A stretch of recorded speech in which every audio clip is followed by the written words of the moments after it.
Welcome to Digi 343 News. I'm Josh Barrick. Starting off today's show, we jump right into some national headlines, as the Republican National Committee has just released that they have raised a record amount of money for this election year. The GOP has raised more than $100 million within the first 9 months of 2017. The record-breaking fundraising is largely attributed to President Trump's fundraising appeals.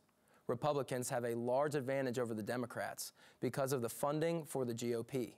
The Republicans will look to continue to control both chambers of Congress.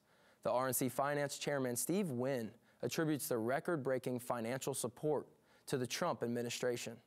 According to Wynn, the Trump administration has raised the hopes and minds of supporters because of Trump's willingness to reform the tax burden and aid in the healthcare system. The RNC has raised $93 million and the DNC has raised $46 million for the upcoming elections. Speaking of President Donald Trump, with the upcoming Virginia elections right around the corner, he has endorsed one of the governor's candidates and has attacked the other. He did this all within 140 characters. That's right, Trump took his political stand through his usual weapon of choice, the Twitter fingers. In his tweets, his 40 million followers, Trump endorsed Republican Ed Gillespie, while saying Democrat Ralph Northam is fighting for the violent MS-13 killer gangs and sanctioned cities.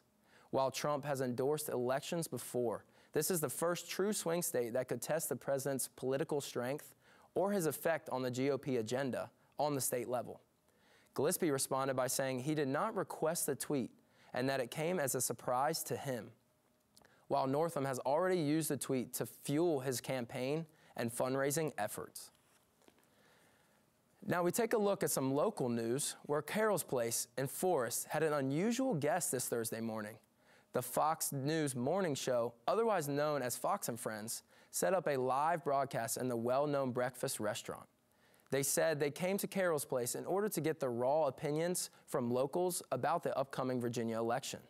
This highly contested governor race has captured national attention, especially after President Donald Trump endorsed Republican candidate Ed Gillespie and former President Barack Obama held a rally in Richmond supporting Democratic candidate Ralph Northam.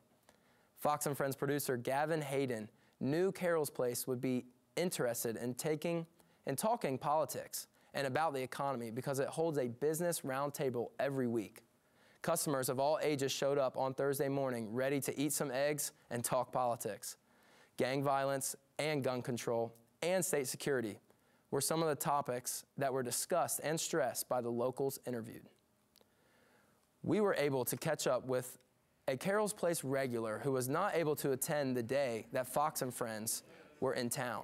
We asked her opinion on what she thought about the Fox News morning show deciding to come to the local breakfast restaurant and what she thought their reasoning was behind this decision. It's kind of surprising, though, that a little place like this would attract something like Fox News. But on the other hand, the media is very aware that people don't believe them much anymore and that they don't trust them much anymore. So I think it's just an evidence of them trying to get out with the regular people and find out what people think and present themselves as more honest and upright and among the people.